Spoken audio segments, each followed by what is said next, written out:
Ai, jovens, o vídeo está começando e eu vou te sequestrar. Por quê? Porque agora você tem que ver isso aqui antes, porque senão você não vê o vídeo.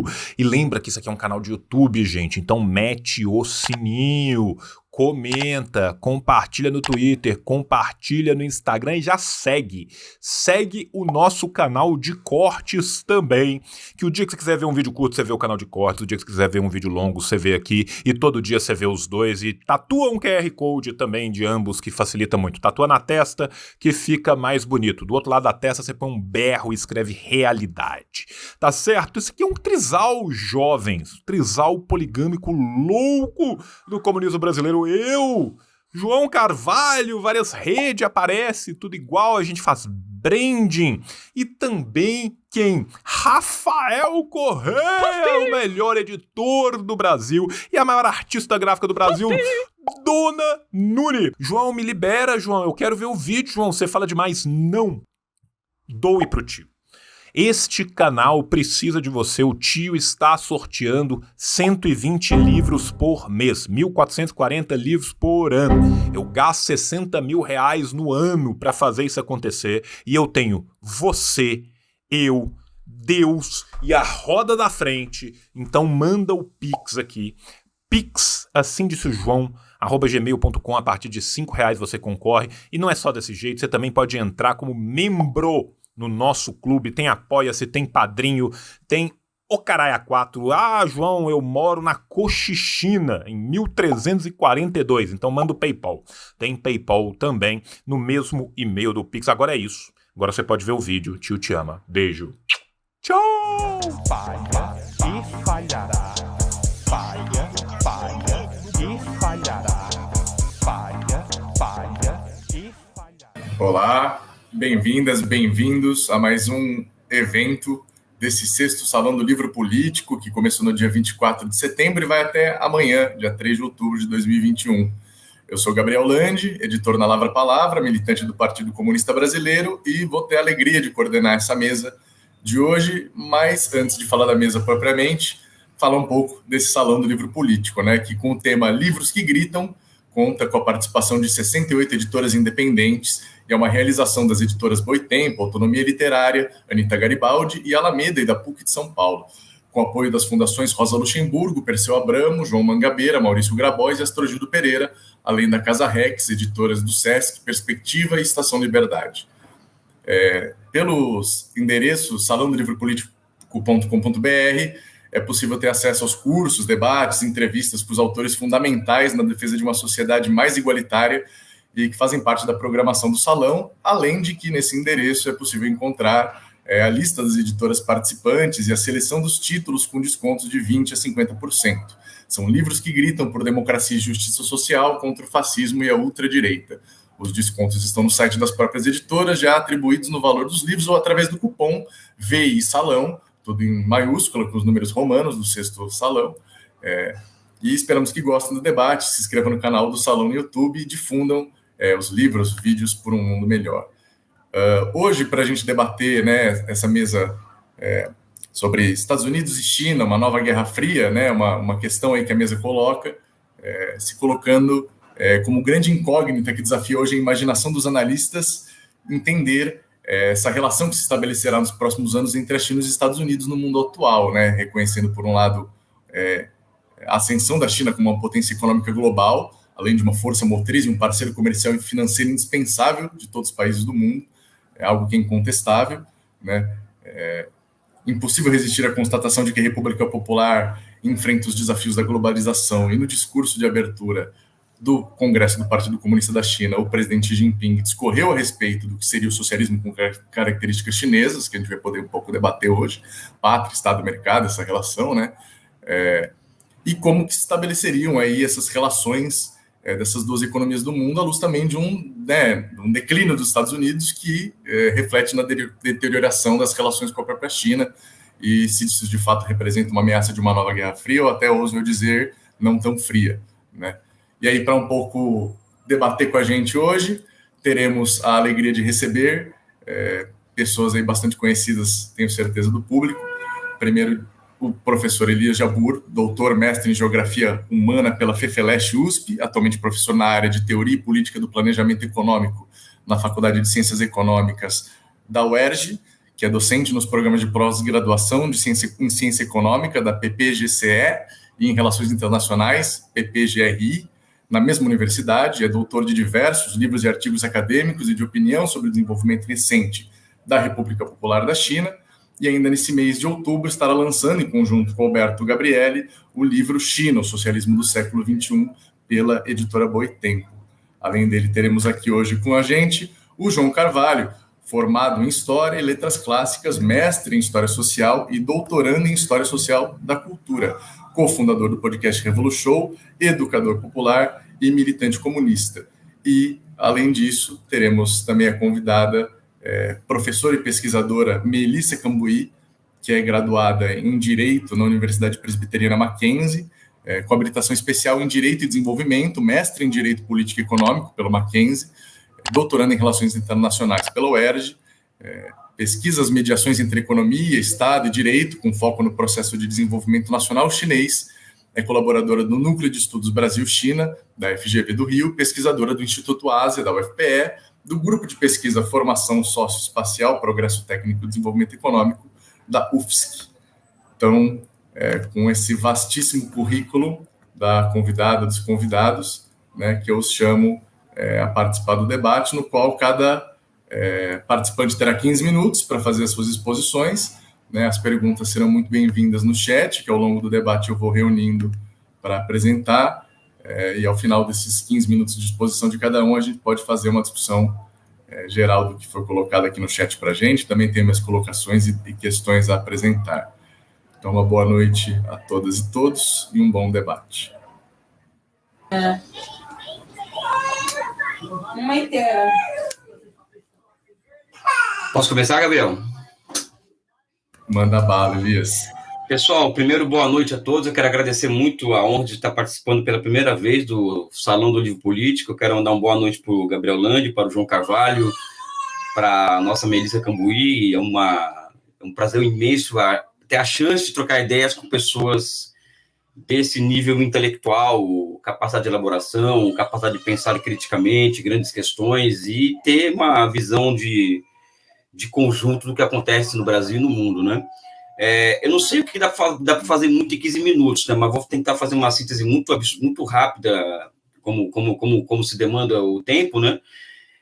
Eu acredito que nós devemos olhar, antes de olhar para 2023, olhar para 1980, mais ou menos, né? Eu vejo, por exemplo, que tanto na China quanto nos Estados Unidos, naquela época, ascenderam ao poder duas figuras, que é o Deng Xiaoping e o Ronald Reagan, que eles tomaram decisões estratégicas para seus países, né? E a principal decisão estratégica dessas duas figuras foi a de tomar a decisão de governar os seus países, ou seja, o Ronald Reagan, ele toma a decisão de governar os Estados Unidos, ou seja, isso significa acabar, de certa medida, com a política de detente com a União Soviética, acabar abrir uma reação, uma contra-revolução no mundo inteiro contra as guerrilhas de caráter marxista, seja na América Central, seja na África, por exemplo, e também partir para um programa ousado, que eu chamaria de um keynesianismo militarizado. Eu não acredito muito nessa história de neoliberalismo nos Estados Unidos, né? Isso é uma outra história para um outro debate, né? Mas um programa ousado de gastos públicos, assim, com fortalecimento de agências de pesquisa, e que colocou a União Soviética numa defensiva em todos os campos. Eles montam uma combinação também com a Arábia Saudita, que leva uma queda absurda do preço do petróleo em 86, inviabilizando a União Soviética do ponto de vista econômico. A União Soviética caiu em uma armadilha que um político como Xi Jinping hoje talvez não cairia, né? Talvez não cairia nunca numa armadilha como a proposta do Ronald Reagan de uma guerra nas estrelas e tal, que levou à inviabilização da experiência soviética, que já vinha com uma série de contradições, né? Afora, vamos dizer assim, a lenta absorção dos países do leste europeu e da própria União Soviética. A União Soviética ela acaba que entrando aos poucos na divisão internacional do trabalho, não como exportadora de tecnologias ou de máquinas e equipamentos, sim exportadora de petróleo, né? Então, isso facilita muito os serviços dos Estados Unidos no sentido de derrubar a União Soviética, e os americanos partem para uma política muito agressiva de retomada da sua hegemonia, né? Que é, por exemplo, o enquadramento do Japão com a Indaka japonesa em 85, ou seja, o Reagan ele coloca tarifas de importação para produtos japoneses, obriga o Japão a mudar sua taxa de câmbio, né? Além do mais, toda essa questão que envolve a crise da dívida de 82, né? Quando também os americanos acabaram com a farra de desenvolvimento, eu chamaria de farra no bom sentido do termo, né? Da farra dos estados desenvolvimentistas, principalmente no caso dos países latino-americanos, como o Brasil, como o México, por exemplo, principalmente, ou seja, é uma ofensiva em todos os graus, em todas as latitudes. Os americanos eles partem para o que eu chamo aqui de fato governar o país, né? Ou seja, acabou a história de direitos humanos, com o Jimmy Carter começa com isso e tal. Eles governam, o Reagan ele decide governar os Estados Unidos. O resultado todos sabem, ou seja, os americanos eles se consolidam, vamos dizer assim, como desde então, como uma espécie de um keynesianismo militarizado que consegue impor ao mundo uma ordem unipolar até certo ponto e consolidar uma ditadura militar global. Acho que essa é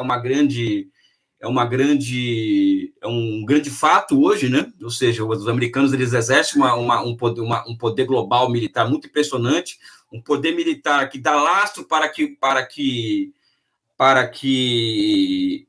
eles se utilizem do poder absurdo que é o fato de eles serem os donos da moeda de referência internacional. Eu tenho muito pé atrás com essa história de declínio americano, de decadência americana, ou seja, os americanos não participaram, o dólar não perdeu participação na economia mundial desde 2008, muito pelo contrário, os americanos têm aumentado a sua participação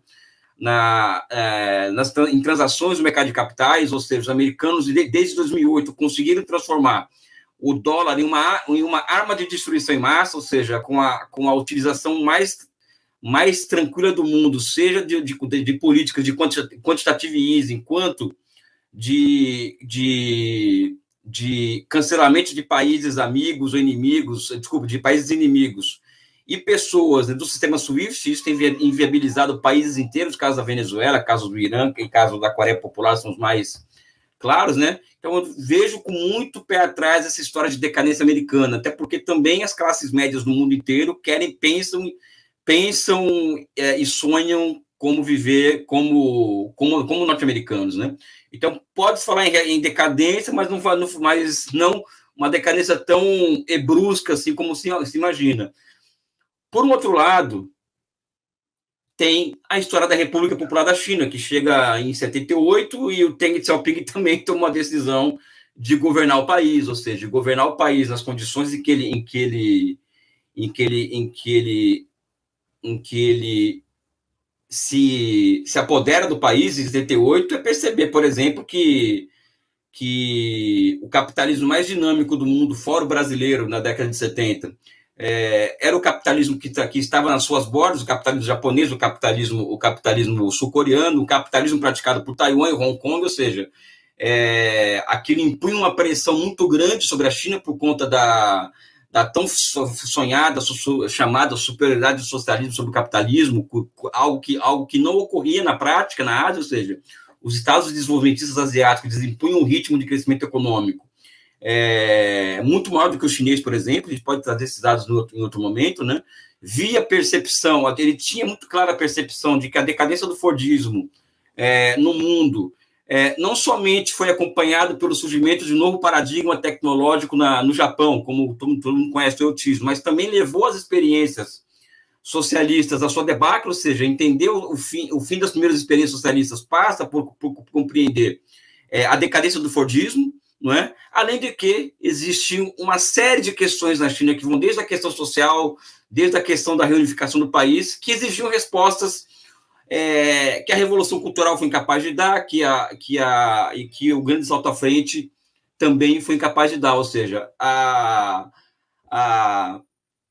resposta de Deng Xiaoping, ou seja, chegou a hora de governar o país, ou seja, é aquela analogia que eu faço, Mao Tse Tung é meio Lao Tse, ou seja, uma figura mais que que acreditava que do caos viria a solução, ou seja, meio taoísta, meio aquele espírito camponês igualitário rebelde, né? Enquanto que Deng Xiaoping ele representa muito mais um Confúcio, ou seja, uma ordem na casa, né? E a China se coloca à disposição de fazer parte do mundo capitalista, um fato esse público e notório, eles se colocam à disposição disso. Os chineses percebem com uma visão estratégica única de que existia uma abertura de oportunidades com a financiarização a partir do deslocamento de milhares de unidades produtivas do mundo capitalista desenvolvido, em busca de territórios aonde poderia se reproduzir com menor custo e produção, e a China se aproveitar disso para impor as suas condições de entrada nessa chamada globalização financiarizada. Né? Então, acho que esse é o primeiro ponto, e ela, ao fazer isso, ela faz alguns movimentos que, ao meu ver, são interessantes. Aí já vou falar de movimentos que eu venho falando há muito tempo nas minhas apresentações. A primeira, que eu acredito que a China, ela a partir desse movimento que ela faz, o socialismo, eles fabricam uma economia de mercado, de cima para baixo, eles fabricam uma economia de mercado a partir das reformas rurais e a permissão para dos camponeses acumularem riqueza, venderem o excedente, o surgimento de empresas voltadas ao comércio exterior muito precoce no interior do país, que são as Town Tipo and Village Enterprise, e isso levou o socialismo chinês, vamos dizer assim, a se reinventar através de instituições de mercado, ou seja, é impossível pensar a China dentro de quadrados teóricos que são muito antiquados para entender o século XX, o final do século XX e o começo do século XXI. Então, ou seja, a China, o socialismo acaba se reinventando através de instituições de mercado. E ao lado disso, a meu ver, que a tese que eu tenho defendido e que eu chamo que seria a minha primeira disruptura intelectual com as teorias do desenvolvimento. Quando eu falo das teorias do desenvolvimento, eu falo das teorias da CEPAL, das teorias do estruturalismo anglo-saxão, eu estou falando das teorias do Estado desenvolvimentista, em certa medida do keynesianismo, do schumpeterianismo, ou seja, eu estou passando por um processo não de refutar essas teorias, mas de perceber que elas são incapazes de explicar algo que está acontecendo na China, que já saiu do escopo dessas teorias, né? E a China inaugura, a partir de 78, a meu ver, uma nova classe de formações econômicas sociais que eu chamo de socialismo de mercado, não é? E essa nova classe de formações econômicas sociais, ao mesmo tempo que o mundo se financiariza, os americanos se financiarizam, e os americanos, ao se financiarizar, eles também eles têm saltos espetaculares em matéria de inovação tecnológica, mas, por outro lado, também o salário médio americano se manteve muito o mesmo nos últimos 40 anos, produzindo uma sociedade ultra desigual e cheia e repleta de contradições. Então, enquanto houve a financiarização e o processo de transformação daquilo em um keynesianismo militarizado, os chineses se concentraram em construir uma imensa base, que eu chamaria um imenso parque produtor de valores de troca, ou seja, a China ela faz reformas do seu sistema empresarial dos anos 90,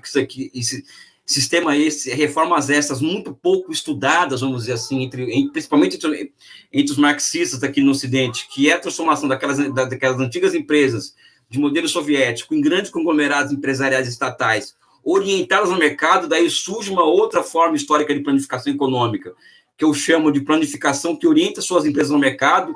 Do ponto de vista da teoria, isso significa que, além do socialismo, ele não superar a lei do valor nos seus estágios iniciais, esse socialismo que surge pós-União Soviética, ele é altamente restringido pela lei do valor em âmbito mundial.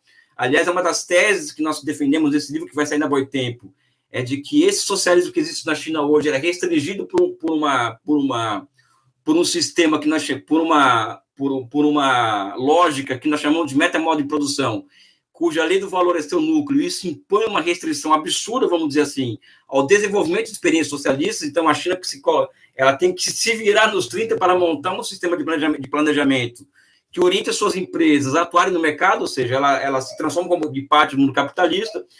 E a China, a partir de 2008, né, 2006, quer dizer, que é o 10º primeiro plano quinquenal, ela lança a mão de um Sistema Nacional de Inovação Tecnológica, ou seja, o crescimento econômico baseado uma complementaridade tecnológica entre Estados Unidos, Japão e China, já havia chegado ao limite. Então, a China lança políticas industriais muito proativas a partir de 2006, e atualmente essas políticas industriais proativas estão dando o resultado que nós estamos vendo aí, que é o surgimento dessas inovações tecnológicas disruptivas, que é o 5G, o Big Data, a inteligência artificial, que tem elevado a capacidade de planificação econômica da China a patamares jamais imaginados por nenhum marxista aqui no Ocidente, mesmo no Oriente.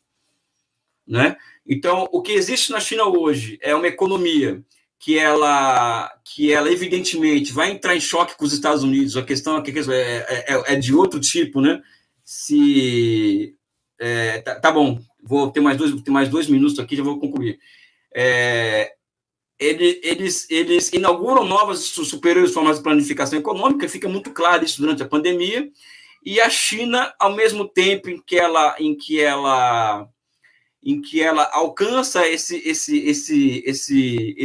graus superiores de planificação econômica, isso leva a uma intervenção muito maior do ser humano sobre a natureza do que no momento anterior. Então, isso significa que a China, do ponto de vista da filosófico, ela arrasta para frente a fronteira das ciências humanas e sociais. Eu tenho falado isso o tempo inteiro, né?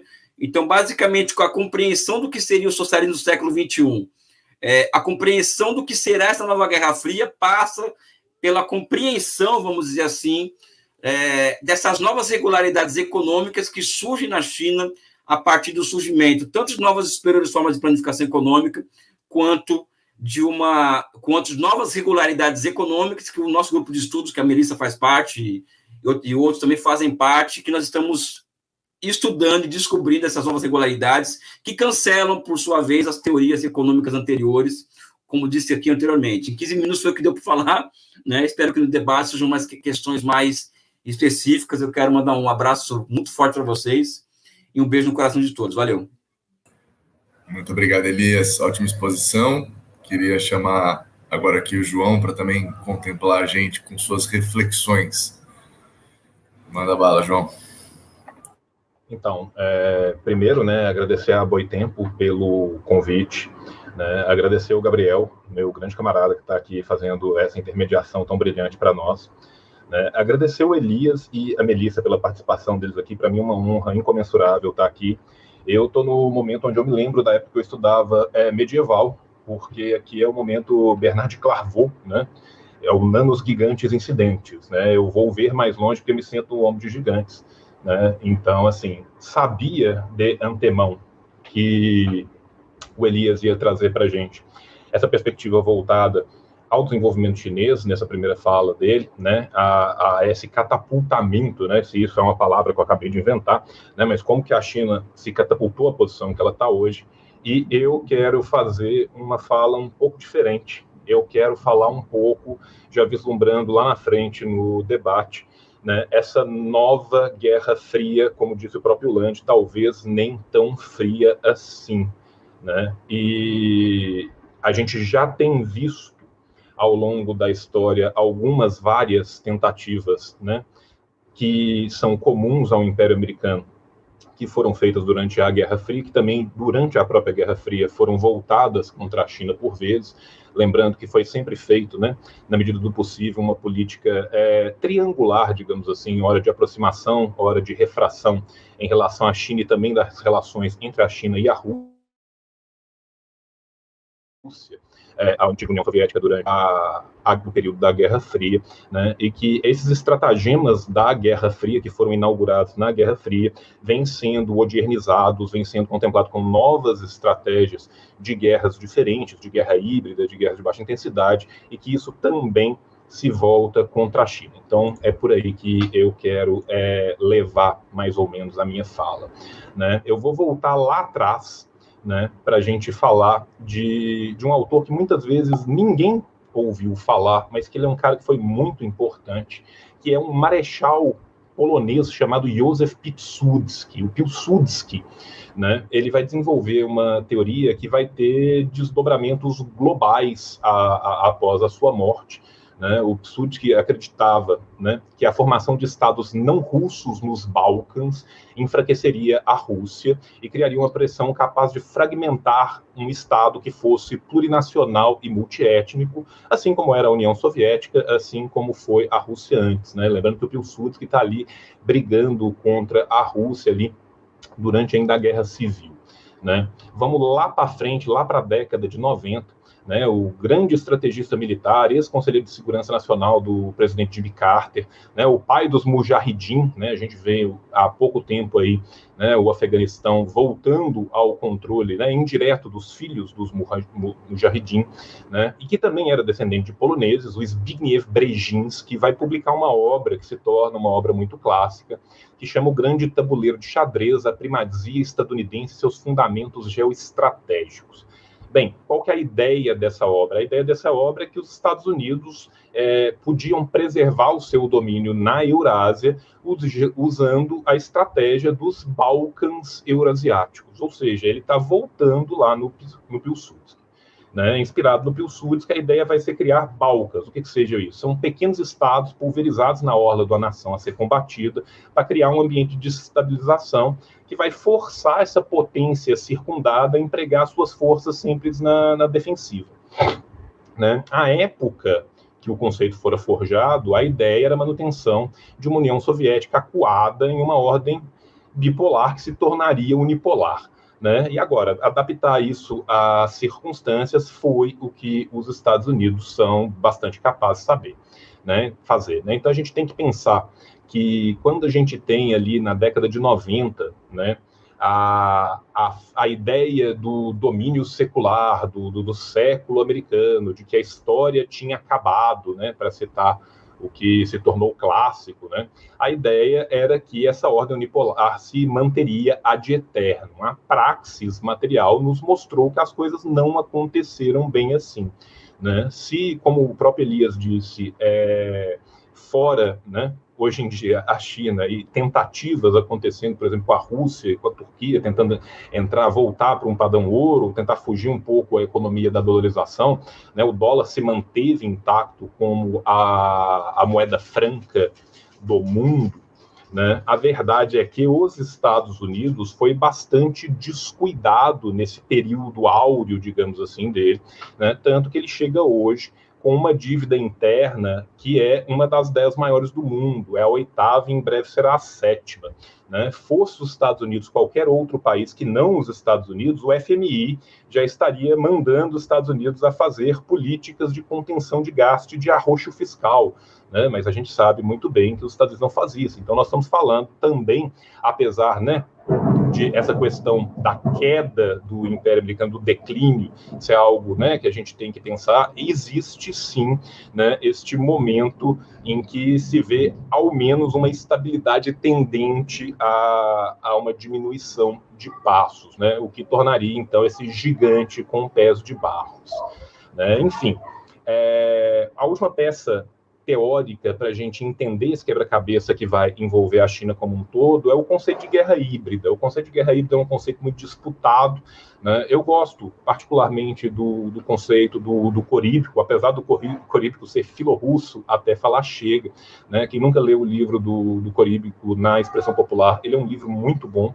A Expressão Popular lançou agora há pouco tempo atrás um segundo livro também sobre guerra híbrida, mais focado na questão brasileira, na América Latina, nos golpes, que é espetacular também, mas a verdade é que o Coríbico defende essa tese, né, que os Estados Unidos, desde a guerra na Iugoslávia, vem forjando uma nova forma indireta de mudança de regime, né, que combina o que eles chamam de uma revolução colorida, ou seja, um golpe brando, né, como se dá esse golpe brando? Pela criação de organizações políticas, de ONGs, de militantes pagos, né, de think tanks que adentrem dentro de um país para desorganizar aquele país politicamente por dentro, né? E, se for necessário, né, seguido por uma guerra não convencional, um golpe rígido, né, uma guerra de baixa intensidade. Né? Exemplos disso a gente tem vários, a gente tem exemplos não apenas que der certo, como também os que deram errado, várias intentonas, a Primavera Árabe, o Euromaidan, a tentativa de golpe no Brasil em 2016, as tentativas de golpe contra a China em Hong Kong, né? Mas a gente pode voltar isso no tempo e pensar até em Tiananmen como uma das primeiras formas onde isso foi feito, né? Pouco depois também, né, foi feito com mais sucesso ali na Iugoslávia, né? Mas, assim, o que importa é que, independente do grau de sucesso dessas tentativas, né, ou da necessidade ou não de uma fase rígida de golpe posterior, né, a questão é que o comodo da implantação direta do novo regime é sempre o mesmo. É por meio dessas agências de inteligência estrangeiras, um núcleo duro do futuro golpe é criado ali dentro da população visada, e uma campanha de desinformação em massa é principiada, hoje em dia usando cada vez mais as redes sociais, para se criar uma desestabilização do regime e essa mentalidade de enxame que leve a uma insurgência popular controlada. Né? Se isso for bastante para a mudança, ótimo. Se não for, como foi no caso ucraniano, né, se começa uma guerra assimétrica de baixa intensidade, que vai recorrer aos estados fronteiriços cooptados para se traficar arma, companhias mercenárias para fortalecer os insurgentes, né, e isso é aplicado pelo mundo inteiro, né, com o objetivo último de uma mudança de regime.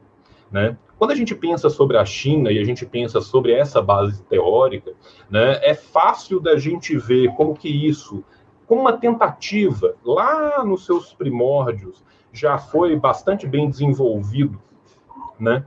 Com, por exemplo, os ataques que eram dados ao Tibete, né? Quem quiser saber um pouco mais sobre a questão do Tibete, existe um livro muito clássico da Anne Louise Strong, outro ainda mais clássico da Han Soo-yin, que são muito bons sobre o assunto, infelizmente ainda não traduzidos para o português. Estou trabalhando nos dois, em breve sairá, tá? Mas isso também é facilmente visto, e ainda mais facilmente visto, quando a gente pensa, né, no que acontece em relação a Xinjiang ou o que acontece em relação a Hong Kong. Né? O que aconteceu em relação a Hong Kong há muito pouco tempo atrás, todo mundo se lembra dos massivos protestos populares que foram feitos em Hong Kong, capitaneados por jovens que hoje em dia estão quase todos em Ivy Leagues americanas, né? Protestos esses que começaram pelo direito de um estuprador em Macau assassino não ser preso por uma legislação atávica que ainda vinha do período inglês. Né? Durante todo o processo de Hong Kong, a gente viu sem parar um segundo. A minha cachorra dando oi aqui. A gente viu, sem parar um segundo, né, figuras da extrema-direita, da alt-right americana, participando dos protestos. A gente viu membros da embaixada norte-americana participando. A gente sabe que os grandes conglomerados midiáticos de Hong Kong, que são controlados por bilionários completamente alheios ao sistema político chinês, também participaram massivamente com um aporte financeiro. Né? Então, assim, este é um exemplo. Né? Na questão de Xinjiang é um caso bastante especial. Né? A China tem, apesar de ser um país completamente multiétnico, né? São 56 etnias reconhecidas pela República Popular da China, a etnia Han tem 91% da população. Né, as outras etnias combinadas vão responder por pouco menos de 9%. Agora, quando a gente chega em Xinjiang tem a maioria da sua população composta pela etnia uigur, e ainda mais, né, que são 40 e tantos por cento, acho que 48% que são uigures, com os Han com 41%, você tem quase 60% das pessoas que praticam o islamismo. Né? Os uigures são um povo de origem turcomena, né, as populações deles se espalham pela China, Cazaquistão, Uzbequistão, Tajiquistão, Quirguistão, Rússia, até na Turquia tem população uigur. Né? Os movimentos separatistas pela independência do que era chamado de Turquestão Oriental, eles existem desde o século XIX. Durante o século XX, você teve duas curtas experiências independentistas em parte da região, você teve uma tentativa por parte da própria União Soviética de um movimento comunista independentista, né, durante o período do Khrushchev. Eu estava aqui na dúvida se era Khrushchev ou Brezhnev, começa no Khrushchev. Tá? Mas a verdade é que, desde 49, a região volta a pertencer à China e está sob a tutela da política uma só China, né, que é uma condição sine qua non para a manutenção das relações diplomáticas com a China. Então, o que a gente tem aqui? Né? A gente deve ressaltar que boa parte dos movimentos ali que vem desde a década de 80, foram cooptados por segmentos islâmicos ligados ao arabismo e à Al-Qaeda, né, e o terrorismo tornou sua forma de ação desde o começo da década de 90. Movimentos esses que, apesar da negativa de Washington, recebem né, vultosos aportes de armas e de dinheiro por meio de procuradores ligados ao Departamento de Estado norte-americano. Bem, vamos pensar mais um pouco aqui. Né? Quando a gente lê as notícias da mídia hegemônica, a impressão que resta é que a China vem perseguindo sistematicamente uma minoria com requintes de crueldade. Né? Agora, é verdade isso? Né? O que esses supostos defensores da liberdade democrática falam? Né? Aqui a gente tem cada vez mais coincidências com a cobertura midiática que é feita pelo Ocidente sobre a Coreia do Norte. É campo de concentração, é perseguição política, são dissidentes que passaram por condições infernais, e aí você consegue uma única pessoa que fala de uma experiência horrível, que não tem prova nenhuma, que não chega a lugar nenhum e tal. É sempre aquela mesma coisa. Né? Agora, quando a gente vai ver como isso se desenvolve de verdade, a gente começa a pensar, por quê? Por que a China está sendo atacada justamente no Xinjiang? Quando a gente pensa na One Belt One Road Initiative, né, na Rota da Seda, na nova Rota da Seda, né, da China, a gente entende, então, a função geopolítica maravilhosa que Xinjiang tem. Xinjiang é uma das bolsas mais ativas da região. Xinjiang é um hub multimodal e, portanto, é tão importante. Da mesma forma que quando a gente pensa no Tibete, o Tibete era uma ponta de lança que era tentada para invadir a China desde o século XIX. Né? Se a gente for pensar as guerras da Indochina francesa para tentar tirar o Império Qing, boa parte delas entraram via Tibete. A Rússia também, ainda a Rússia czarista, fez a mesma tentativa, né? E Hong Kong, da mesma forma, acaba de voltar e se tenta forçar a política de um país, dois sistemas, de forma a quebrar essa política e tentar colocar uma pressão sobre a China. Por quê? Porque a China vem, com a sua economia de planejamento, cada vez mais se tornando, cada vez mais um player global de importância gigantesca. Os Estados Unidos não estava preparado, ou ao menos não gostaria de acreditar que as coisas aconteceriam da forma que as coisas aconteceram.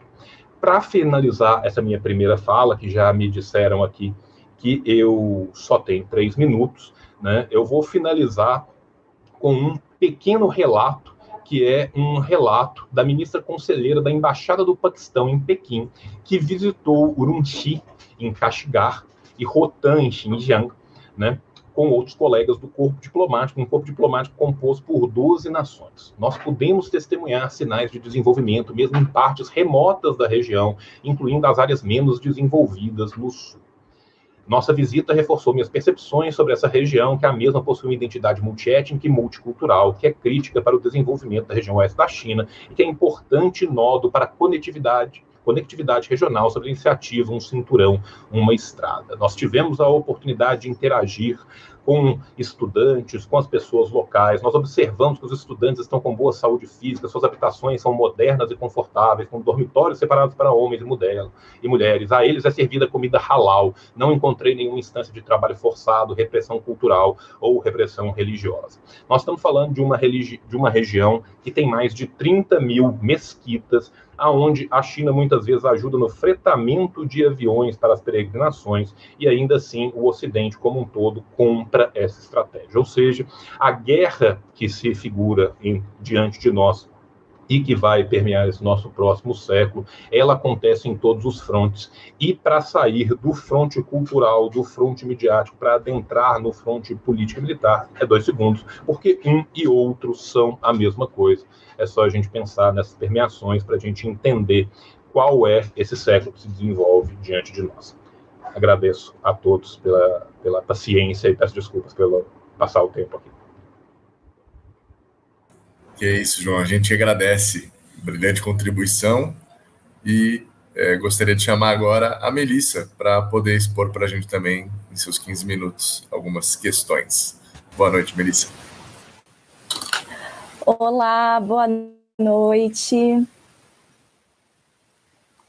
Um momentinho. Bom, boa noite, Gabriel. Primeiramente, boa noite a todos e a todas que estão nos acompanhando. Queria cumprimentar o Gabriel, João e Elias, dizer da grande honra e alegria que é estar aqui ao lado digitalmente de vocês. agradecer o convite e parabenizar também a PUC, a Alameda, a Autonomia Literária, a Anita Garibaldi e a Boitempo pela realização desse grande e tão importante evento, que é o Salão do Livro Político. E, bom, né, a gente tem um tema central para o mundo hoje. Eu me arriscaria até dizer, puxando um pouquinho a sardinha para a gente, que é um dos temas mais importantes dos nossos tempos, né? Uma vez que, a despeito de ter alguns fatores conjunturais que compõem o debate, né, sobre esse acirramento das tensões entre Estados Unidos e China, em Tendo Olhos para Ver, esse tema acaba também sendo uma porta de acesso a questões estruturais que exprimem tanto a produção e a reprodução do capitalismo neoliberal, né? Afinal, o processo de reestruturação produtiva que ocorre a partir de meados de 70 e contorna e dá corpo às relações comerciais entre a China e os Estados Unidos é justamente a base material da dinâmica de acumulação neoliberal, né?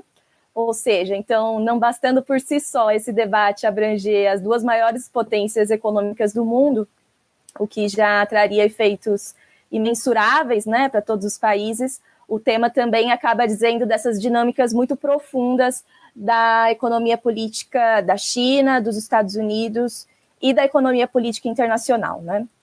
Então, bom, eu acredito que para responder a essa questão que é colocada para a gente, se a atual guerra comercial e tecnológica entre a China e os Estados Unidos se configuraria, né, enquanto uma nova Guerra Fria, eu vou dividir a minha exposição em duas colocações centrais aqui nos meus 15 minutos. Então, uma primeira, que vai no sentido de dizer que acho que sim, se configura, né, se torna cada vez mais indiscutível a diferença de projetos e de paradigmas colocados para o mundo pela experiência chinesa e a estadunidense. E isso se dá tanto em um nível da dinâmica nacional desses países, quanto internacional, né?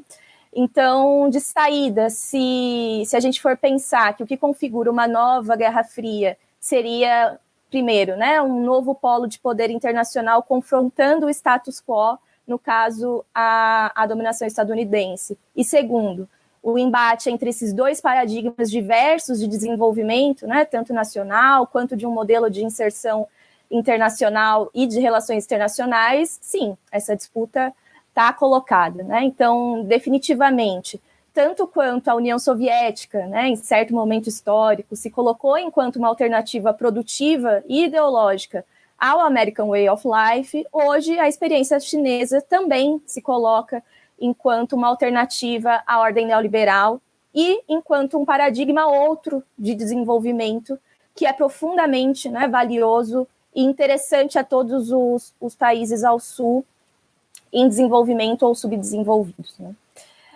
Então, essa Guerra Fria, essa nova Guerra Fria, né, acaba remontando a questões estruturais das economias chinesas e estadunidenses e das relações sino-estadunidenses também, né? E acaba também dando notícias da globalização e, inclusive, do espalhar do neoliberalismo pelo mundo após meados de 70, com a ruptura do paradigma fordista keynesiano, né? Então, como muito bem o Elias veio apontando, inclusive veio no acúmulo excelente dele, do João, né, para lembrar que o Trump veio a partir de 2019 denunciando, né, como práticas comerciais injustas que levariam ao gigantesco déficit comercial entre os Estados Unidos e a China, na realidade, um déficit que tem sua gênese na década de 80, né? Quando, a partir de um processo de reestruturação produtiva, marcado pelo que se convencionou chamar de descentralização produtiva, né? Aquelas grandes, conhecidas, clássicas, as rígidas linhas de produção fordistas, elas foram fragmentadas, o que levou à eliminação, à transferência, à terceirização e o enxugamento de unidades produtivas, né? Então, em resumo, a despeito dessas denúncias acerca dos empregos, né, que foram a plataforma da campanha do Trump, que também tinha máximas como a América para os americanos, é importante que a gente não perca de vista que houve um ganho imensurável de capital pelas empresas estadunidenses durante esse período, né? Então, de fato, né, houve se prejudicou e muito a classe trabalhadora americana, dado o desemprego estrutural e as perdas das garantias trabalhistas, mas isso diz dos efeitos do neoliberalismo nos Estados Unidos, né, e não da atuação comercial chinesa. Então, o Trump, numa só, conseguiu terceirizar a responsabilidade, criar um inimigo comum, né, o que é uma prática conhecida aí dos Estados Unidos, e, enfim, e atacar a China a despeito de um motivo real, né, o motivo por detrás desse conflito, desse acirramento, não ser a questão dos empregos, porque, enfim, isso teve gênese na própria escolha política e econômica dos Estados Unidos pelo neoliberalismo, né? Então, ainda no sentido de não perder de vista esses grandes ganhos de capital para os Estados Unidos, né, para a burguesia estadunidense, para o seu complexo industrial, apesar de atualmente a China deter grandes marcas globais, né, inicialmente ela se ocupava apenas da montagem e da produção de bens, né, os quais ela não detinha a marca. Então, o grosso dessa rentabilidade desse período se destinava ao que se categorizou como firmas líderes, né? Que são aquelas que são as compradoras, importadoras e que detêm o projeto, a marca e o marketing e a pesquisa e desenvolvimento desses produtos, ou seja, as empresas estadunidenses em solo chinês. Então, um ótimo exemplo desse fenômeno são os produtos da Apple, né? Que vêm estampados com projetado pela Apple e na Califórnia e montado na China, né? E aí acho que vale contextualizar que esse cenário ele se implica na estratégia de desenvolvimento tecnológico chinês, que em um primeiro momento, a partir de 1978, com a política de portas abertas, vai lançar mão das zonas econômicas especiais para a recepção dos montantes de investimentos externos, né? Com a finalidade, então, de endogenizar tecnologias estrangeiras e acumular reservas em moeda estrangeira. Então, a China, observando essas tendências internacionais, consegue, a partir do seu projeto nacional, a partir do seu pacto, né, do pacto de adesão que o país conforma entre a sociedade chinesa e o Partido Comunista Chinês em torno do socialismo com características chinesas, consegue se aproveitar do movimento de globalização para justamente atrair os elos das cadeias produtivas das grandes corporações transnacionais, principalmente das estadunidenses, né? E aí uma segunda colocação, para além dessa contextualização do que, enfim, se convencionou chamar também de pós-fordismo, né, que é importante para que a gente entenda qual que é a relação do neoliberalismo com esse conflito comercial e tecnológico, uma segunda colocação que eu gostaria que guiasse, né, essa resposta a essa pergunta, é de que se existe, né, se a gente diz então de uma Segunda Guerra Fria, é importantíssimo que a gente tenha clareza que ela se impõe não pela China, ou a serviço da China, né, mas que é uma guerra imposta pelos Estados Unidos com a finalidade de tentar desestabilizar novamente, tanto nacional quanto internacionalmente, a experiência chinesa, né? Então, como muito bem o João pontuou, não é à toa que vão ocorrer concomitantemente a esse acirramento das tensões entre Estados Unidos e China, um acirramento em conflitos nacionais, né, na China, como o caso de Xinjiang, como os com Taiwan, Hong Kong, que são claramente impulsionados e amplificados pelas potências ocidentais, né? Então, também não sem motivo, todas as denúncias e demandas dos movimentos à esquerda é de dizer não a essa guerra que os Estados Unidos impõe à China, né? E aí, inclusive, um ponto que acho que é importante dizer, para que a gente tenha noção da dimensão que tomou e dos desdobramentos desse acirramento desse conflito, desse peso político, desse acirramento do conflito, foi que até uma das duas metas centenárias, né, que foram fixadas pelo Partido Comunista da China, foi alterada. Então, uma primeira meta que tinha a finalidade de comemorar o centenário do Partido Comunista da China, né, agora em 2021, ela tinha como foco a superação da extrema pobreza na China, né, o êxito no que eles chamam na construção de uma sociedade moderadamente próspera. Ao final do ano passado, então, se conquistou o êxito nessa luta chinesa contra a pobreza, né? Houve a retirada de mais de 800 milhões de pessoas da extrema pobreza, lembrando que esse número faz com que a China seja responsável por mais de 70% da cifra global de retirada de pessoas da pobreza, né? E a segunda meta do centenário, ela tinha sido fixada inicialmente para 2049, que era em comemoração ao centenário da Revolução Chinesa e da fundação da República Popular da China, né? E tinha a finalidade de transformar a China em uma sociedade socialista harmoniosa, o que basicamente dizia tanto da conquista da prosperidade comum, que é algo que tem aparecido com frequência, né, nas falas do Xi Jinping, tanto também dizia da busca pelo desenvolvimento tecnológico suficiente para tornar a China independente tecnologicamente, né?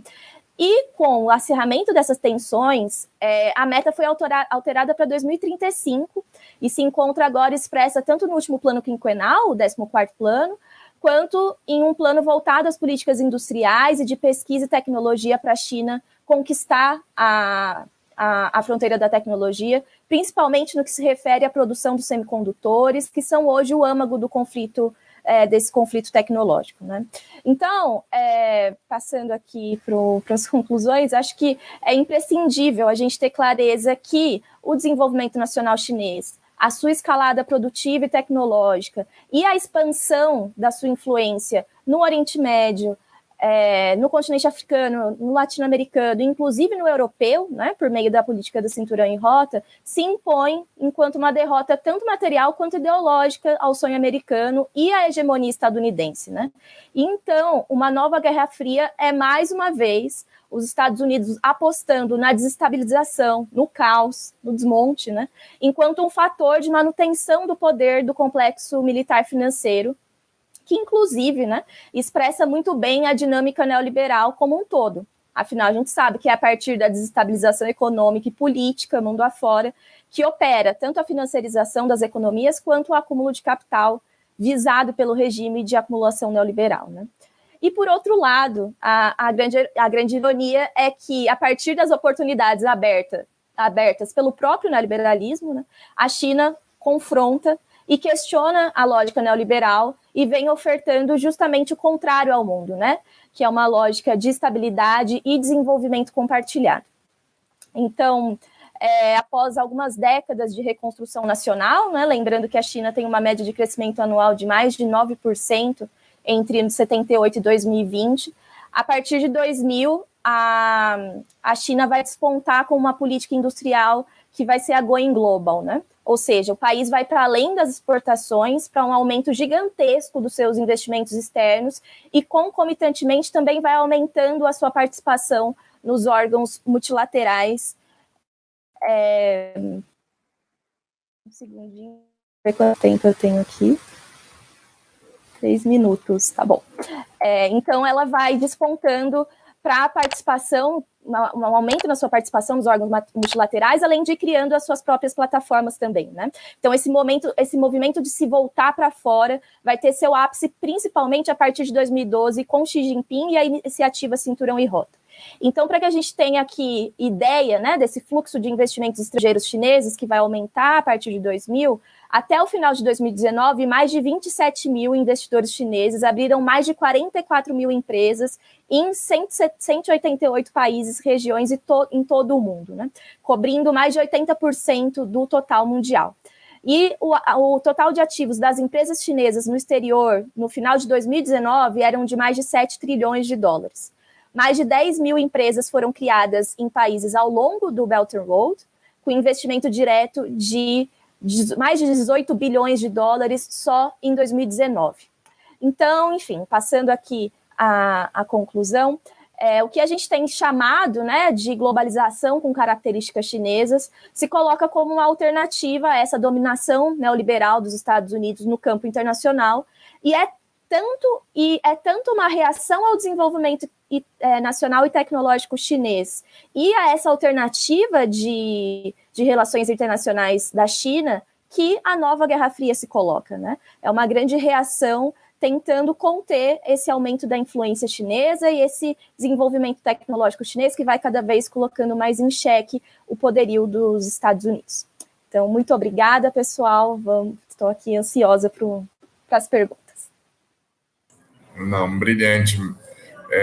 Inclusive, eu adorei sua exposição, Melissa, porque um dos pontos que eu ia tentar levantar aí como já minha pergunta ao debate, você já avançou metade dela e eu tenho muito acordo com a sua leitura de que a China expande hoje sua influência pela via diplomática e econômica, enquanto a guerra, né, interessa os Estados Unidos como meio de obstruir a influência e essa expansão dessa influência, né? Mas, por outro lado, tem um ator que eu acho interessante para a gente pensar, e eu gostaria de acrescentar e apresentar como pergunta, não só para a Melissa, mas para os outros dois convidados, sobre o papel da Rússia, né, nessa tensão. Porque se, por um lado, me parece que a guerra não interessa a China e interessa os Estados Unidos, a postura da Rússia, quanto a esse interesse, é um pouco mais ambígua, né?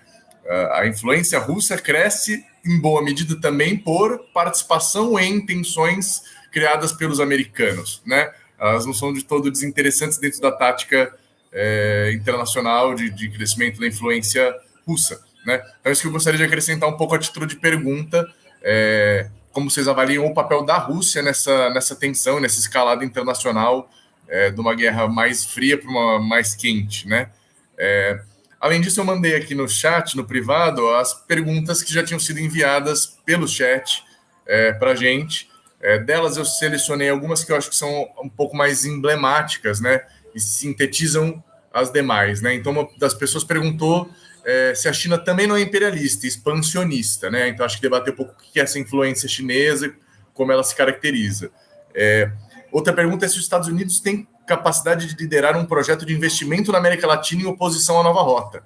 E quais as consequências, por outro lado, do endividamento dos países pobres com a China. Então, acho que parte desse problema da influência chinesa, né? Uma pergunta também importante que foi colocada aqui é sobre o grande salto, né? Uma das maiores acusações a nós comunistas é que o grande salto foi algo próximo de um genocídio, como quebrar essa narrativa, livros, fatos, exemplos aí que ajudem a debater um pouco China historicamente, né? Outra pessoa pergunta livros, publicações básicas para entender a China.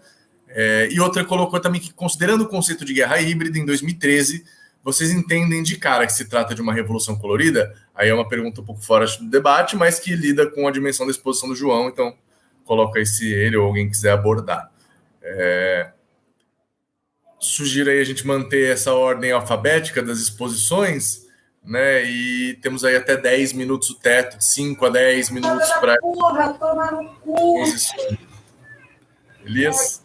Tem a pergunta sobre o que é a China hoje, também não tem? Tem uma, eu acho que deixa eu ver se é aqui no meio. O que é a China hoje? Planejamento estatal? E por quê, né? Não é só, a pergunta é por que a China é hoje o que é? Acho que foi algo que você tentou abordar também na sua fala, a pessoa acho que quer que você aprofunde esse aspecto aí da discussão.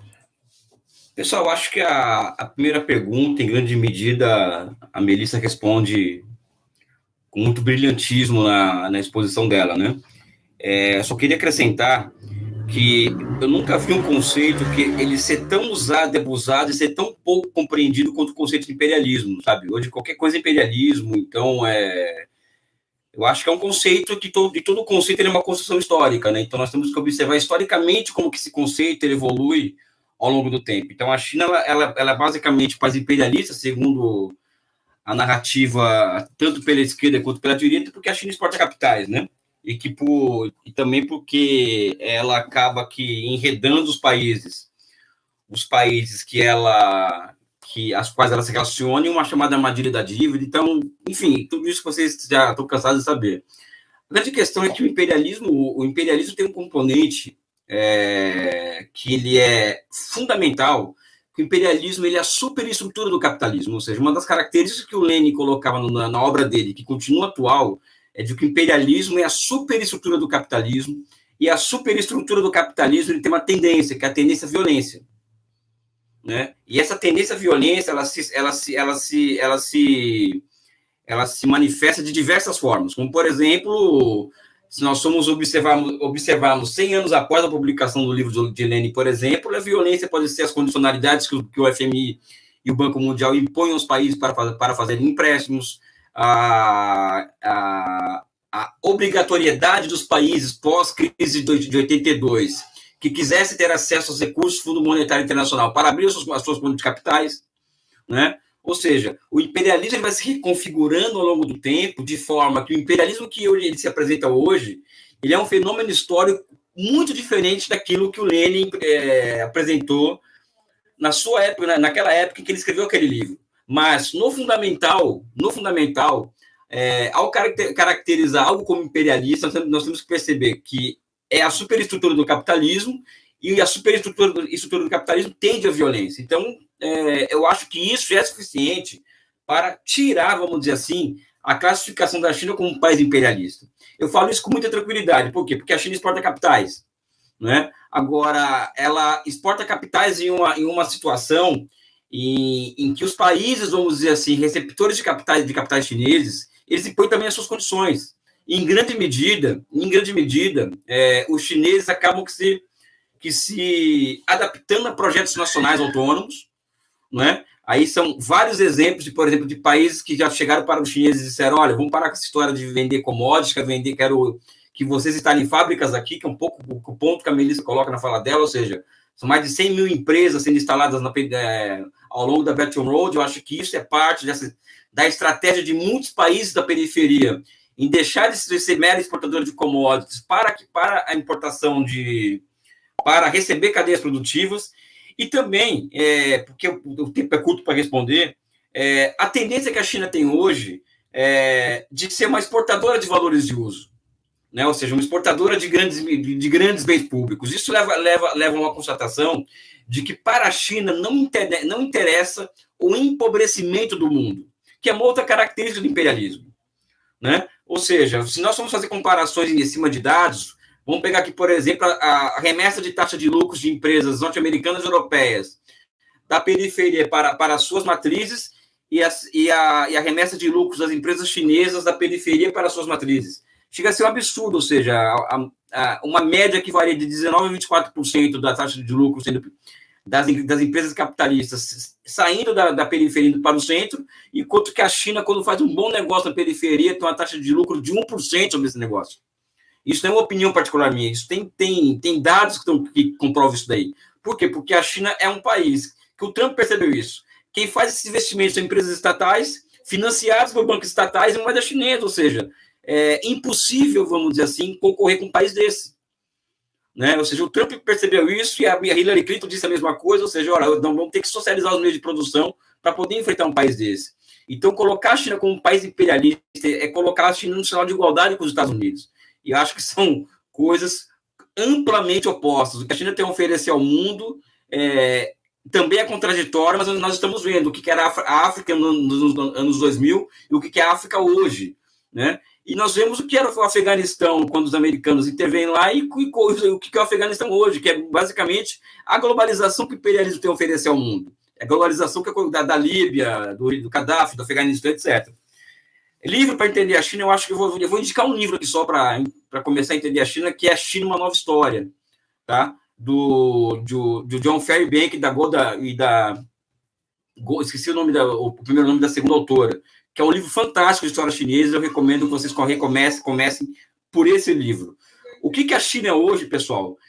Eu acredito, o Gabriel, Melissa e João, que tudo isso que eu estou colocando aqui sobre o processo de desenvolvimento da China, o surgimento de tecnologias disruptivas, o surgimento de novas formas, novas e superiores formas de planificação econômica, deveria nos levar nós aqui marxistas, eu acho que todos aqui são marxistas ou influenciados por, né, a repensar o que é socialismo. Não é negar os clássicos, não. É observar o conceito de socialismo como produto que se manifesta no movimento real. E não como algo que está lá, que tem algumas características básicas, que eu chamo de checklist. Não, eu acho que o processo que a China ela acaba inaugurando e o que vem redundando desse processo deveria colocar nós marxistas a discutir, olha, o que é socialismo hoje, né? Qual é a forma histórica que mais se aproximaria de uma sociedade socialista hoje, vamos dizer assim, né? E que, na minha opinião, aparece na China. Eu acho que seria esse um nível de discussão sobre o que é a China hoje. Eu acredito que a China apresenta uma forma histórica, para terminar a minha apresentação, a minha resposta, que, primeiro, a China chegou lá porque fez uma revolução, ponto, isso aí e além de fazer a revolução, ela fez escolhas políticas acertadas ao longo dos últimos 40 anos. Ponto. Acho que isso já responde essa questão. né? Mas o que é a China hoje?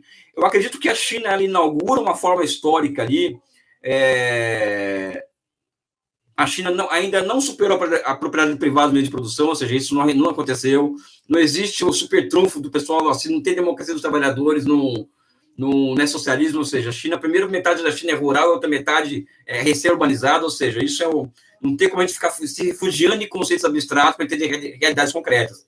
Eu acredito que a China se diferencia hoje do capitalismo e o socialismo se apresenta ao mundo se diferenciando do capitalismo a partir de uma sociedade que é amplamente guiada pela razão, ou seja, quando eu falo de economia de projetamento, eu estou falando de se observar no projeto tanto as necessidades de um Estado que precisa alcançar o capitalismo na fronteira tecnológica, quanto um Estado que precisa gerar 13 milhões de empregos urbanos por ano. Ou seja, isso demanda, por exemplo, um grau de racionalidade do processo de produção, né, que nem nós aqui, que somente estudamos, nós temos condições de aferir o que é isso daí. Né? E é algo que está tão distante da gente, que eu acho que isso para terminar, decifrar isso, que é o que eu chamo de nova economia de projetamento, né? Eu acho que é decifrar a atual forma histórica com a qual o socialismo se apresenta ao mundo hoje, né? Que é o governo que se utiliza da razão enquanto instrumento de governança, né? É basicamente isso que eu acho da China hoje. Polêmico, né? Mas é a vida, né? Bom, João, suas considerações? Então, eu vou pegar a partir do Elias, né? E vou para a pergunta que eu acho uma pergunta bem interessante para a gente pensar, que é: os Estados Unidos têm capacidade de liderar um projeto de investimentos na América Latina em oposição à nova rota. Os Estados Unidos têm capacidade? Tem. Se você for pensar o que é a capacidade, se os Estados Unidos quisesse liderar, ele ainda tem capacidade econômica para fazê-lo, capacidade de mobilização para fazê-lo? Teria. Ele vai fazer? Nunca o fez, nunca fará, jamais acontecerá enquanto os Estados Unidos forem os Estados Unidos. A gente tem que lembrar que os Estados Unidos começou a bater na América Latina a partir do momento que teve uma revolução em São Domingo, no Haiti, há 2 séculos atrás. De lá para cá, tudo que resta à América Latina, se depende dos Estados Unidos, é a política do Big Stick e é o enriquecimento das suas elites intermediárias por meio da venda das suas populações e da superexploração das suas populações. Esperar que os Estados Unidos... É aquela coisa, o capitalismo é um escorpião. Esperar que o escorpião não pique é esperar que o escorpião não haja de acordo com a sua natureza. Então, assim, por mais que, tecnicamente, se a gente fosse pegar números frios, os Estados Unidos teria condições? Teria. Ele vai fazer isso? Não, ele jamais fará isso. Da mesma forma que ele teria tido a capacidade de fazer o mesmo pela África e não o fez, a capacidade de fazer o mesmo pela Ásia, por boa parte do mundo e não fez, a capacidade de fazer o mesmo pela sua própria população e não fez. Vamos olhar para dentro dos Estados Unidos. Os Estados Unidos têm a maior população carcerária do mundo, em números absolutos e relativos. 1/3 da população norte-americana depende de cupom, de suplemento do governo, de programas municipais, estaduais ou federais para conseguir garantir a sua alimentação. Os Estados Unidos não é capaz de fazer isso pelos próprios estadunidenses, quanto menos por nós que somos considerados cidadãos de segunda classe, para dizer o mínimo. Então, não, os Estados Unidos jamais o fará. Caminhando. Quais as consequências do endividamento de países pobres com a China? A China, e isso é um fato, já perdoou centenas de bilhões de dólares de dívidas de países pobres combinados ao longo das décadas. Isso não é eu que estou inventando, isso é facilmente aferível com a pesquisa do Google. Tá? Para além disso, a China, e aí a gente tem que falar o que dá certo e falar o que não dá certo. A China, normalmente, e isso é um estudo que foi feito numa Ivy League norte-americana. Se tem alguma coisa que uma universidade Ivy League norte-americana não é comunista, tá? Num estudo feito por ele, pegando centenas, eu acho que era mais de milhar de tratados bilaterais e multilaterais chineses, eles chegaram à conclusão que a China pratica, em esmagadora maioria das vezes, 90 e tantos % das vezes, sistemas de ganha-ganha, muito ganha-ganha. Quando a gente pensa no investimento, por exemplo, em tecnologia 5G, a Bolívia fechou um tratado de tecnologia 5G com a China, que os pesquisadores, os matemáticos bolivianos estão na China desenvolvendo tecnologia de ponta. O Brasil compra alguma coisa dos Estados Unidos ou compra um Saab da Suécia, vem um de terceira geração, sem ajuda nenhuma com a tecnologia, e ainda vem cheio de coisa para fazer espionagem militar e industrial aqui dentro da gente. Tá? Então, essa é uma verdade dos fatos. Porém, se não obstante, muitas vezes, no limiar da legislação local, acontece também uma exploração por parte das indústrias chinesas. Se a gente for pensar que no Brasil, por exemplo, a gente tem várias áreas que são áreas indígenas, que são áreas dos nossos povos originários, mas que não estão demarcadas. Uma vez que elas não estão demarcadas, legalmente, essas áreas não pertencem aos nossos povos originários, por mais que a gente saiba.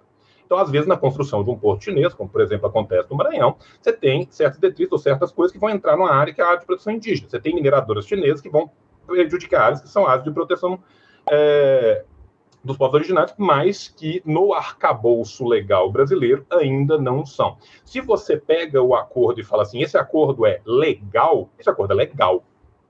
Esse acordo é moral? É uma outra questão, e às vezes isso acontece. Só que na esmagadora maioria das vezes isso não acontece, e para além disso, não existe país capitalista no planeta que ofereça uma contrapartida minimamente similar ao que a China oferece. Então a gente tem que saber o que é e saber o que não é. Agora, muitas vezes a gente tem que entender também que a concepção de tempo, a concepção temporal que nós ocidentais temos é completamente diferente da concepção temporal que os orientais têm, e isso também tem suas implicações no próprio desenvolvimento do Partido Capitalista, do Partido Comunista Chinês. De que forma que isso... O ato fale, porque eu já estou xingando o Partido Comunista Chinês em certas partes aqui. De que forma isso acontece? Muitas vezes, os planos que são feitos são planos que nós não conseguiríamos sentar e esperar. Quando você pega, por exemplo, o desenvolvimento que foi feito depois da crise de 2008, a China usou mais cimento dentro da China que o resto da humanidade usou de cimento no século inteiro. Quando você anda por Pequim e você vai até Dax ou qualquer outro lugar ali perto, todos os lugares que você olha, você vê construções atrás de construções que estão sendo planejadas, não é para agora, aquilo vai estar pronto para usar até 2075. Então, são anos de horizontes que a gente às vezes não tem. Então, quando a China vira e fala assim, a partir... Isso não sou eu que falo, quem fala isso é o 19º Congresso. A partir de 2049, iremos nos tornar a sociedade socialista, moderadamente próspera, e então começaremos, blá, blá, blá, blá, blá, blá, blá, blá. Vai acontecer muito provavelmente. Só não acontecerá se acontecerá uma tragédia. Mas daqui até 2049 eles estão fazendo isso. Então, muitas vezes também a gente tem um imediatismo da experiência socialista que a gente não tem com o capitalismo, que a gente está acostumado a 300 anos de horror. Quem civiliza o capitalismo somos nós que tentamos civilizá-los com a nossa luta. E muitas vezes a gente acha lindo e maravilhoso a revolução, mas o dia seguinte a gente fala, porra, mas já tem 3 horas de revolução? Cadê? Cadê Star Trek? Né? E nem sempre isso acontece. Então, às vezes a gente espera que a China seja o que a União Soviética muitas vezes tentou fazer, ou que a China tenha o internacionalismo proletário que Cuba tem, mesmo muitas vezes sem poder, o que a Coreia do Norte, por incrível que pareça, tem, muitas vezes a gente não sabe que ela tem, e às vezes não tem, e às vezes terá no futuro, às vezes não terá, mas eu estou aqui para ver o que acontece, para a gente tem que analisar os fatos. Então, a verdade é que estes acordos são, em sua esmagadora maioria, acordos de ganha-ganha, mas a gente tem que entender também que a luta de duas linhas continua em todos os lugares, e que se a gente assume o fato, isso é um fato a teste, que a direita no Partido Comunista Chinês ganhou muita força depois de Mao, que depois vem dando uma leve retração, a gente tem que entender também que essa leve retração que se dá com o aumento da força do que é chamado de área esquerda do partido internamente, expulsa também o que é a direita do partido para outras áreas, como, por exemplo, o próprio comércio internacional. O Liu Keqiang é horroroso. O que ele pensa de política internacional, eu particularmente acho lastimável. Né? E é um homem que tem um poder gigantesco dentro do partido, é um homem que tem um poder gigantesco nas relações internacionais. Apesar disso, a lei se mantém.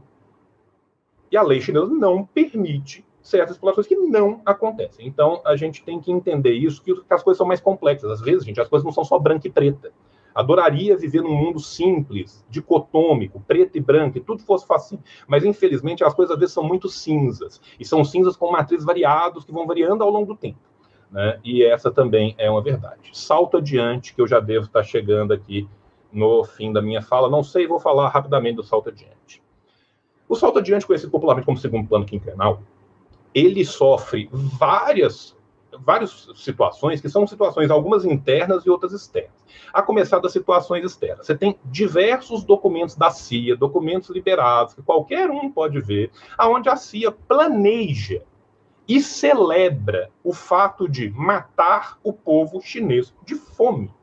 Né? A CIA não apenas planejava, vamos jogar 100 bombas atômicas, começando da Rússia, vai até Vladivostok, vai descer na China, vai ter bomba atômica para todo mundo, se reclamar tem duas. Não, a CIA também e o Departamento de Estado norte-americano planejavam abertamente, naquela época era fechado, hoje em dia os documentos estão abertos, matar o povo chinês de fome.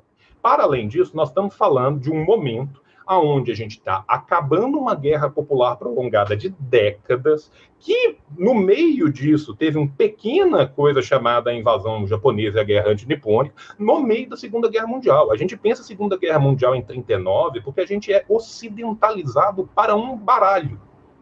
A Segunda Guerra começou na Ásia muito antes disso, e o pau já cantava na China em 30 e poucos. E cantava durante um período de agruras da Guerra Popular Prolongada. Esse povo passa isso até 49, está começando a se reconstruir quando vai dar a tentativa do grande salto. E a gente tem esses fatores internos, aliado também a crises internas do próprio partido. A gente desconhece profundamente este período. Existe muito pouca literatura especializada em português sobre isso. Mesmo literatura estrangeira, a gente lê ela muito pouco. Recomendo a Han Sui-yin, que faz um livro maravilhoso em 2 volumes sobre o mal. No segundo volume, ela fala desse período, e é muito bom e tem muita fonte. Então, quem tiver interesse, leia. Né? Até porque, assim, e outra coisa, número de morte para a experiência socialista, você pode dividir por 10 para começar, antes de começar a contabilizar, porque é um show de horrores.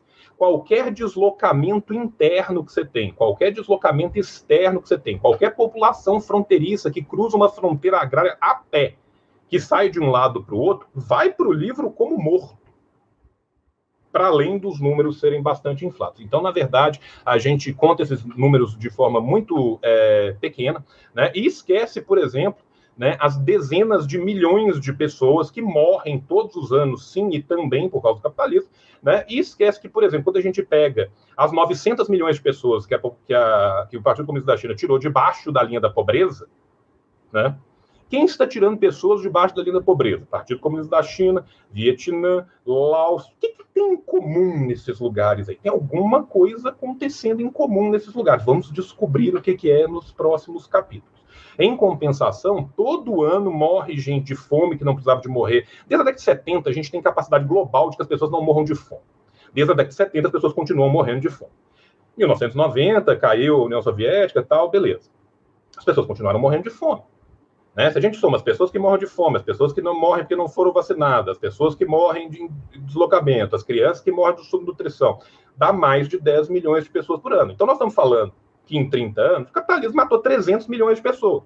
Alguém para e fala, o capitalismo matou 300 milhões. Não fala. O que você vê é o seguinte, Mao Zedong matou 7 trilhões de pessoas ontem. Amanhã matará o dobro. Né? Então a gente tem que entender também como que isso funciona, né, como propaganda para a gente, né, evitar de cair nela. E juro que a última, considerando o conceito de guerra híbrida, em 2013, dava para entender de cara que era uma tentativa de revolução colorida, a partir do momento que há uma despolitização violenta, sem bandeiras, sem nada, só paz e amor. Paz e amor, e porém, começou a aparecer um grupo daqui, um grupo dali. De onde que vem o dinheiro desse grupo? Vem do think tank aqui, vem do think tank lá. As coisas não são, às vezes, tão complicadas assim. E elas são feitas de uma forma muito clara, mas elas são muito claras e muito descomplicadas só para quem consegue ver, só para quem tem um acesso a um ferramental que é cerceado como projeto. Isso é cerceado como projeto. E é contra esse projeto que a gente tem que se rebelar e lutar contra ele. Agradeço pelo tempo de fala e peço desculpa pelo tempo que eu passei.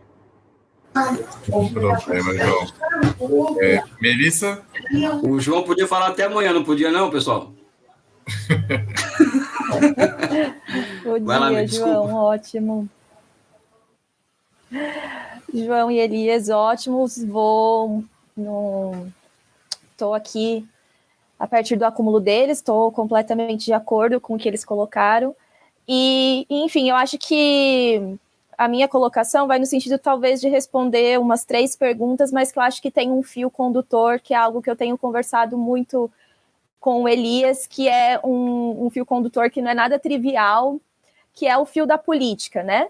Então, quando existe o questionamento se os Estados Unidos teriam capacidade de planejar e de executar algum plano de investimento interessante à América Latina, ou ainda quando se pergunta o que, afinal, né, aconteceu na China que fez com que o país conseguisse todas essas conquistas, e a ponto, né, de desafiar os Estados Unidos, e como isso se chama, como isso acontece.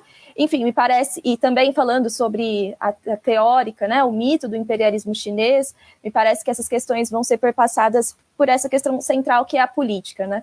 Então, o que eu tenho conversado bastante com Elias, é como me parece que existe um esforço que, em dado momento, né, quando os analistas falavam sobre as reformas e abertura, existia um esforço de se fazer crer que havia sido um processo de desregulamentação, de desmonte completo estatal, um processo de liberalização que teria levado a China ao desenvolvimento, né? Mas hoje, cada vez mais indiscutível o papel central do Estado, liderado pelo Partido Comunista Chinês, para esse desenvolvimento, né? Então, agora, mais atualmente, parece que o esforço é no sentido de tentar apagar essa questão política, que é uma questão central, né? Para dizer de todas as conquistas econômicas chinesas, né? Para dizer dessa grande potência de 2021, é central dizer de 1949 e da Revolução que leva o Partido Comunista da China ao poder, né? E, consequentemente, centraliza o poder no partido, no Estado, que vai, então, permitir o desenvolvimento e a sofisticação das capacidades estatais que vão possibilitar esse desenvolvimento nacional, econômico, tecnológico, esse desenvolvimento social. Então, dizer desse caráter político leva o debate para um outro caminho, né? Não é possível que a gente ignore essa questão, porque quando a gente pergunta dos Estados Unidos, é claro que os Estados Unidos têm estatura financeira e tem capacidades estatais, inclusive, né? Afinal, a despeito de existir uma lenda de que o neoliberalismo é o desmonte do Estado, os Estados Unidos têm capacidades estatais de investimento em ciência e tecnologia, etc., que não foram desmontadas, por exemplo. Mas aí, por que entra a questão política? Porque, né, considerando que os Estados Unidos vivem um capitalismo neoliberal, não é de interesse dos Estados Unidos, do seu complexo militar, financeiro, né, que é responsável também pelo espraiamento da financiarização mundo afora, pelas guerras que esse complexo lucra. É justamente o contrário do que teria de frutos num plano de investimento para a América Latina ou para qualquer parte do globo, né? Então, como eu vim trazendo na exposição, é importante que a gente tenha clareza que existe algo muito de estrutural nessa dinâmica estadunidense de desestabilização. Afinal, é assim que esse complexo militar, financeiro, vai lucrar, né? Então, é claro que a gente vê os efeitos do neoliberalismo para o povo americano, então a gente vê os efeitos do desemprego, da precariedade da vida, né, do esgarçamento do tecido social, que vai ser expresso, por exemplo, no acirramento do racismo, do encarceramento em massa, enfim, a gente vê os efeitos do neoliberalismo naquele tecido social, mas ao mesmo tempo existe uma elite que lucra com isso, né? Então, existe capacidade financeira estatal dos Estados Unidos? Sim, mas não existe interesse político algum, né? Muito pelo contrário, o interesse é de desestabilização justamente para que enquanto chave dessa manutenção da dominação estadunidense, né? Que inclusive o Arrighi vai muito bem trabalhar esse jogo da hegemonia para a dominação. E aí, inclusive fazendo referência ao que o Elias trouxe da importância de pensar a centralidade da violência para o imperialismo, né? Então, quando o Arrighi narra essa passagem da hegemonia para a dominação, é justamente central essa questão da violência nessa dominação dos Estados Unidos. Então, para entender o que é a China hoje, é central olhar para a política, para entender o movimento, né, a movimentação e a dinâmica dos Estados Unidos nas suas relações internacionais. É fundamental olhar para a política, né, para esse modo de regulação do neoliberalismo também. E, enfim, um outro comentário que eu gostaria de fazer, mas que Elias também já expôs muito bem, que é a questão do imperialismo chinês, né? Então, acho que um ponto central para entender isso é observar, por exemplo, essa dinâmica das exportações de capitais da China. Então, além dessa questão do endividamento que Elias já colocou, né, que, por exemplo, quando a gente vai pegar de fato, analisar a estrutura das dívidas desses países que teoricamente teriam caído numa armadilha da dívida chinesa, a gente vai ver que majoritariamente essas dívidas são compostas por dívidas com países do capitalismo central e não com a China, né? Então basta um passar de olhos na estrutura mesmo da dívida desses países para você ver que a armadilha da dívida que eles caíram não foi a chinesa, né? Foi uma armadilha anterior de países do capitalismo central. E que, enfim, e aí de fato a gente aí sim pode chamar de armadilha da dívida, né? Então, acho que também conversa essa resposta sobre o imperialismo e o que é a China hoje, o que a gente vem chamando de planificação do comércio exterior, né? Então, eu trouxe alguns dados do Belt and Road, que vale a pena frisar, que são dados que falam principalmente de investimentos de empresas estatais, né? Essas transnacionais chinesas são majoritariamente empresas estatais. E que essas empresas estatais, enquanto esse braço do Estado, né? Enquanto expressão dessas capacidades estatais para as relações internacionais, vão também direcionar esse planejamento, essa planificação dos interesses chineses, né?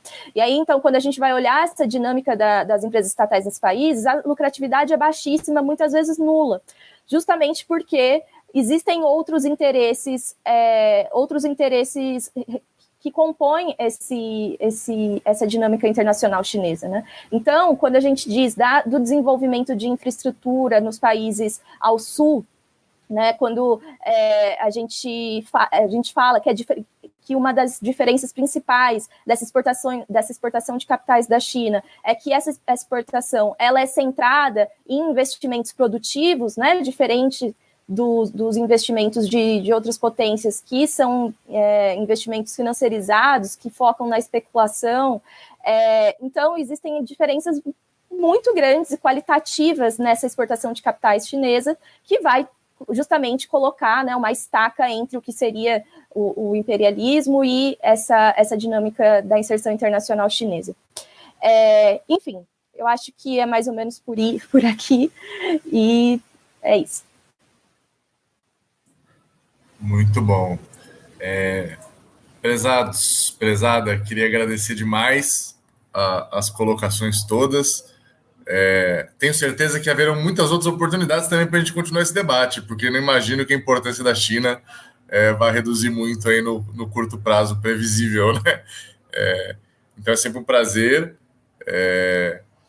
Sei que também o Salão do Livro Político continua, né? Então também o público vai poder amanhã, às 11 da manhã, com a mediação da Sinara Menezes, participar da mesa Mundo Paralelo e Guerra Cultural e Virtual da Extrema-Direita, com Rubens Casara, Sérgio Amadeu, Fábio Palácio e Ismael Xavier, começando amanhã às 11 da manhã nesses mesmos canais, né? E aproveitar também para indicar no site do Salão do Livro Político, além de todas as promoções das editoras, né? Friso de novo, como a vinheta, compre livros, E além disso, os cursos, né, inteiramente gratuitos que estão disponíveis, o curso sobre fascismo, enfim, uma série de outros cursos nas plataformas aí do Sexto Salão do Livro Político.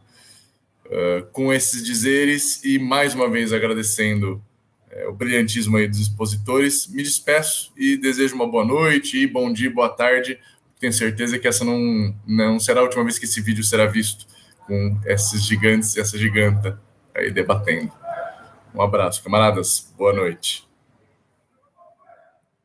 O capitalismo falhou, falha e falhará em cada uma das sociedades aonde